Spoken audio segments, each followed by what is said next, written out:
So, a couple things. First of all, we want to invite you tonight to Church on the Street, which is at 6 o'clock. And one of the things I've been thinking about with Church on the Street is that it is just a great opportunity to be the church that doesn't have a building. It's really just about the people, right? And so sometimes people say, oh, hey, Orchard Church, pretty soon you're going to have a building, right? And I'm like, no.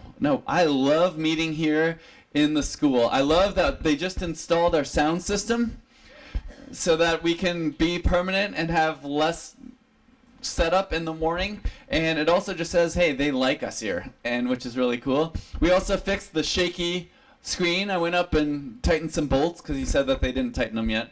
And that's working. It's not as shaky as last week. So we're making progress step by step. But with Church on the Street not being a building, we also need people to help us cook. Tonight the worship team is cooking, and so we just split it up for I think 6 different kitchens that can make 20 servings of chili. And that's what we do tonight. And then someone else brings chips and cheese and sour cream and that kind of thing. It's a pretty easy process if you split it up, because we as the church are always there to serve it. We're always there to build relationships. We're always there to just make Church on the Street feel like Church on the Street. I've been to too many churches where it's like, hey, can you serve this meal? And then there's no help. And that's not what happens here at Orchard. And I was actually shocked when I came to Orchard. I'm like, wow, it's like the whole church is here. Yeah, that's the way it should be. So we want to invite you, every one of you, to Church on the Street tonight at 6. We have a few open dates in August, because every other month we have some different churches that help make us make food, and different groups. And so there's going to be a couple of open dates at the end of August.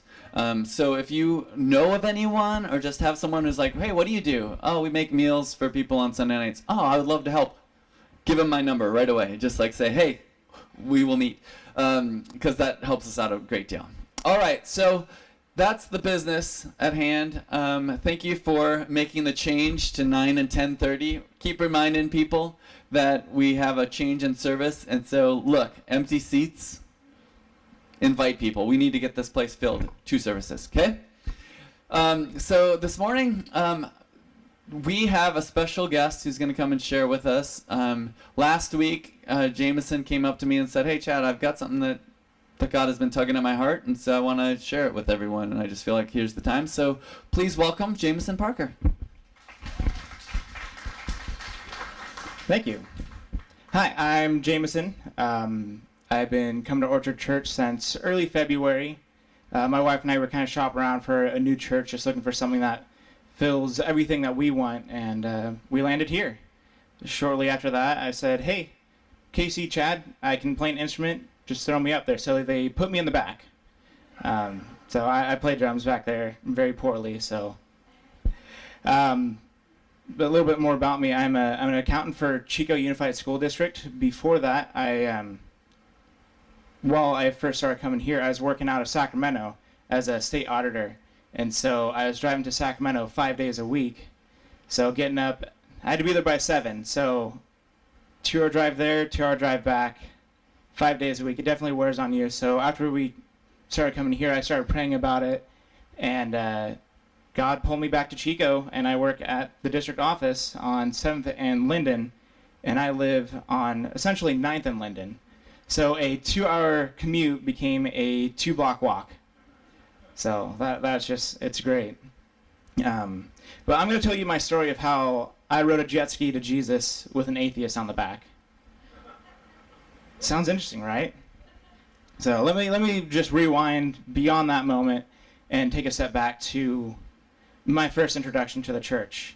I was probably about 4 or 5 when my parents started taking me to church, and I would go downstairs into the basement where they kept all the kids, and I'd go to Sunday school. And I'd go and I'd learn about all the Bible stories, Adam and Eve, Noah's Ark, the birth and baptizing of Jesus and the crucifixion. And then as soon as Sunday school let out, I would run back upstairs, not to my mom and dad, but I'd run to the donuts. I would go straight shot to the donuts, because for me, church equals donuts equals yum. Also with that, my sisters and I, we got enrolled into Awanas, which is kind of a children's Bible club where you learn the order of the Bibles through some little song, and you get rewarded with candy to memorize Bible verses. And then at the very end, they put you in this kind of recreation room where you just run around in circles doing relay races until you're all tired out, and then you go home and just crash. So that's the introduction to church for me, and shortly after that I got introduced to sports. I started playing baseball when I was 5, maybe 4, and then football shortly after that. And I love sports, and I came to get so many great friends from playing sports. One of them is my friend Craig. He went to Awanas. That's where I first met him. And I was kind of transitioning, moving from in the city of Orland out to the country, going from a public school to a small, dinky little country school. And so when I went to this country school, Craig was there. So I'd known Craig from age 4 or 5 up until that point. It's like, oh, let's play sports together. Let's be friends. So a kind of tangent on Craig. Craig was... He was a great Christian. He is the person that I aspire to be. He was the one that followed God. He was dedicated. He chose to go to church, and he studied the Bible all throughout his life. In high school, when I was given the choice, or kind of dragged along to church by my parents still, I didn't really do it to follow God. I did it because I didn't want to be rude. I didn't want to upset my parents. I wanted to go to Chico from living out in the middle of the country, go see something active, but I didn't go for God. So going back to the whole sports, I mean, me and my friends, we grew up playing sports very well. I think 3 of our years in high school for football, we went undefeated all 3 years, or 3 of the 4 years, and it was just fantastic. I related sports to accomplishment, to fun, to my friends. I mean, all that was just all combined.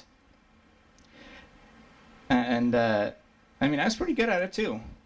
I got a couple scouting offers to go out to play in Montana and up in Oregon for football. And Craig and I, we even played in an all-star football game in the North State right out of high school. And man, that was fun. But at some point in time, it has to come to an end, right?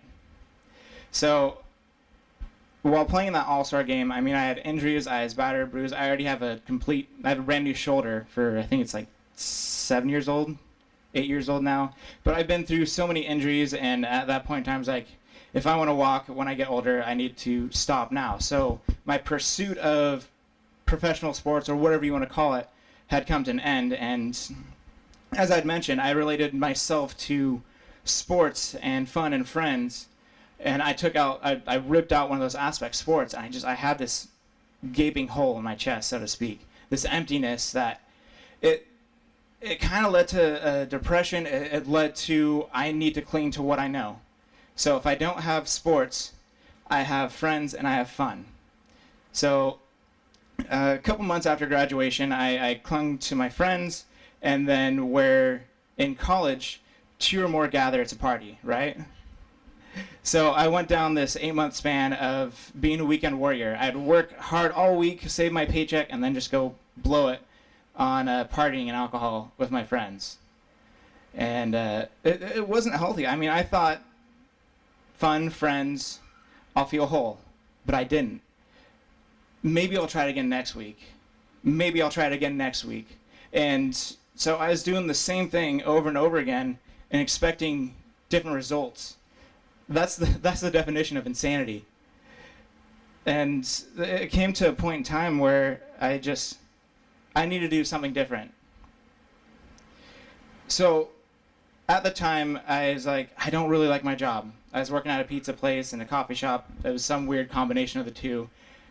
And I don't really like that job. So I went job hunting. 2 weeks later, I got a call back and offered a job to work at CalSkate. Fun job. I'm starting to feel whole again. So it's starting to put the Band-Aid that I put on my chest, and I'm just stretching it, just kind of covering up as much as I can. And then a couple months after that, I was on the 4th of July. My parents had signed me up to work the Boosters fireworks booth that day, and then I don't know if it was planned or not, but my entire family went up to Crescent City and left me in town. So I was like, all right, I'll work the fireworks booth. And then one of my coworkers, he was a supervisor at the time, he's like, hey, we're getting together. Come hang out with us. It's just going to be employees. We're going to go to Cal Skate. We're going to play hockey. We're going to skate around. We're going to do whatever. It'll be fun. And there I met a girl. We talked, and a couple weeks later, we became an official couple. We started going steady on July 23rd. And fun job. I hang out with my friends, and now I've got a girl. Things are looking up. Things are just fantastic. I'm starting to feel more and more whole. I'm stretching that Band-Aid a little bit more. And then on July 26th, I get a text from my friends while I'm at work, like, hey, we're going to hop on jet skis. We're going to go out to the lake. We're going to have a blast. But I'm at work. So I turn to my supervisor, and I look around the skating rink. There's not too many people here. Can I go home? Yeah. I mean, we'll save hours. Go ahead. So I hop in my car. I drive to Hamilton City. I went to high school there. Met up with my friends, and then we took off towards the lake. And I was so excited. It's my first time on a jet ski. I had my friend Morgan, the atheist in the story. He was tagging along, and I mean, like I said, I believed in God. I wasn't practicing. Morgan would every once in a while throw up a debate, and Craig would just come like, no. This is how it is. But we had Morgan, we had Craig, and then we had my friend Alex. It was Alex's family's jet skis. So we get out to the lake, and I remember just all the excitement. I remember helping getting the jet skis in the lake. I remember Morgan hopping on the back of mine. Craig was driving Alex on the other one. And then I remember waking up in a helicopter. And it's a strange feeling to come to, strapped to a backboard in a helicopter that's super noisy, and not know why. To have a period of time missing from your memory banks and no real explanation, because the people around you are just trying to make sure you're healthy or you're going to survive. After talking with Morgan, shortly after that, this is what he told me what happened. So Craig took off with Alex on the back, out to the middle of the lake, and because of my first time, I still learned the ins and outs of the jet ski. So like, all right, here's the throttle, here's how you turn, okay, I think I'm good. So they're already gone. Craig's off doing donuts in the middle of the lake, and I'm taking off to go catch up. So Craig is still doing his donuts, sees me coming up, and he comes out of the donut right in front of me. And I go up over the handlebars, 30 yards. Morgan, he was the smart one. He jumped off the back before anything happened, but my jet ski went up and over Craig and Alex. Morgan was the first one to surface just because he jumped off. Then Alex, then me, and then Craig surfaced, but he was face down. He was unconscious, and so I swam to Craig, grabbed him, pulled him back to the jet ski that Morgan was on top of, waving down the closest boat. The boat picked us up, and when we got to land, I passed out completely. Craig was taken by a helicopter as well, and from what I could hear over the walkie-talkie, over the radio, they said that we're going to land him first just because he's a little more critical. And then I landed. I remember getting put on a gurney and then wheeled through all these testing things. And I was in the hospital for 3 days. I had a major concussion. I had some strains, some muscle tears, and some pretty bad whiplash to boot. Craig, when he got there, he went through testing as well, but then they put him in an induced coma. And it's again, it's a weird feeling. I don't know what's going on. All of a sudden, my friend's in a coma. So I was in the hospital for 3 days. I had plenty of friends and family come visit. And Craig was still there the day that I left. And that hole in my chest that I was talking about earlier, just it widened. I mean, I had all these things going good for me. I had a fun job. I just got a new girlfriend. I was riding jet skis, and then blank space. I'm in the hospital. My friend's in a coma. So when I went home, I remember my mom would always tell me, like, hey, if you need to talk, you can come talk to me. Or if you need comfort and I'm not around, or I can't give you the words, look to the Bible. You can find comfort there. So about a week after I was out of the hospital, it was like 3 a.m. My mom was fast asleep. I didn't want to wake her up. It's like, you know what? She said, if I open this book here, I'll find comfort. So I didn't really know how to go about it. Awanas didn't really teach you how to open the book to where exactly you wanted to what exact verse. So I flipped open the Bible and closed my eyes and tapped. And then I read what I touched. The verse that was under my finger was Psalm 91:14. And that reads, because he loves me, says the Lord, I will rescue him. I will protect him, for he acknowledges my name. Just this veil of comfort had just washed over me. I felt confidence. I felt very, very good, because Craig was, like I said, the Christian that I aspired to be. He was selfless. He was faithful to God. He studied the Bible. He knew God. And according to this verse, God is going to rescue him. He's going to protect him. Craig died that night.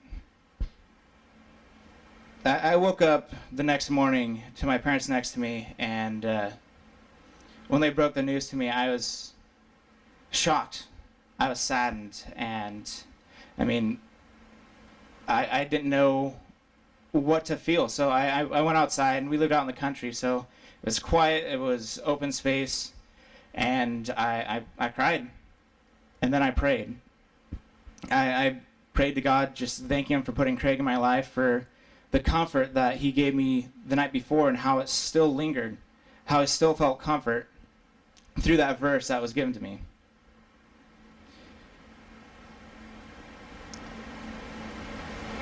And I also prayed for God for being there. I thanked him for being there, even though I wasn't. He was always there, and he was always watching. So about a week later, that's when we held the memorial for Craig, and hundreds of people showed up from multiple counties across the state. Just because with sports, you get a lot of friends. And Craig's mom went up, and she's giving a little speech, and she's like, This is Craig's verse. It's on his MySpace page to tell you how old this dates back. MySpace was still a very popular thing at the time. And it was Philippians 4:13. I can do all things through Christ who strengthens me. And something just clicked for me. How great is that? That I can do all things through Christ, and if I know God's name, he'll rescue me. He'll protect me. I can do anything, and if I can't, God will save me. We get strength from Christ, and by acknowledging God, he will rescue us. All we need to do is trust them, right? Since that day, I've learned to put a little bit more faith in God, and to trust his plan for me, to listen and obey, and to just obey when he calls. And know that if I fall, which I will, many, many times, he'll rescue me. Since that day, the combination of those two verses and just the overwhelming support of family and friends, that gaping hole in my chest has shrunk. There's still a small portion there that's missing, but I feel whole. I feel comfort in knowing that God protected Craig. He rescued him. Craig was ready. Craig was beyond ready. And God knew that. He's like, come here, let me rescue you. And like I said, since that day, a lot of things changed for me. With putting faith in God, I became more open to His plan instead of mine, instead of me trying to fix what was missing in my life.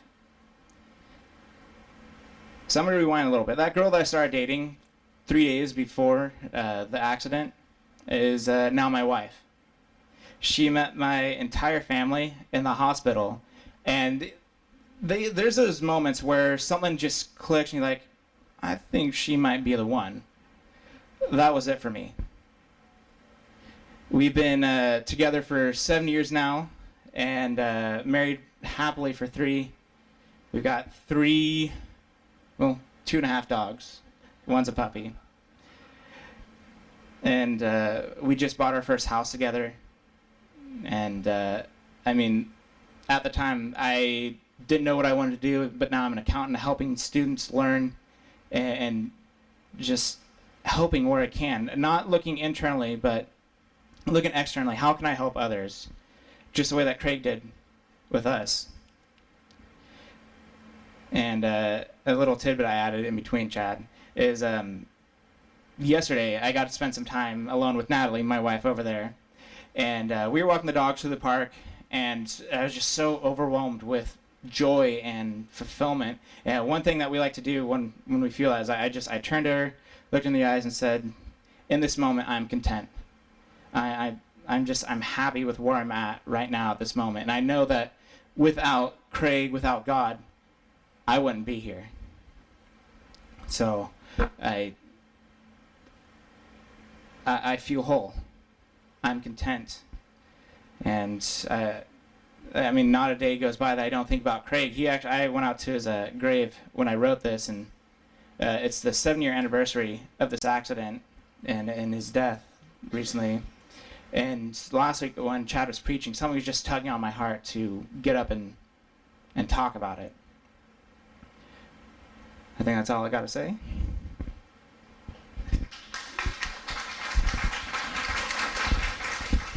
All right. Well, I'm going to let Jameson and the band get into place. Thank you, Jameson, for sharing that story with us.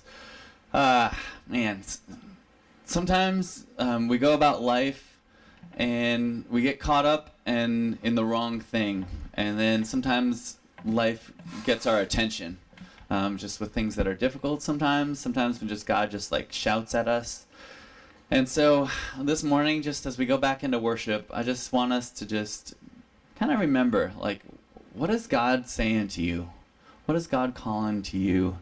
And just what does it look like to stop from your life and just follow God? So let's pray.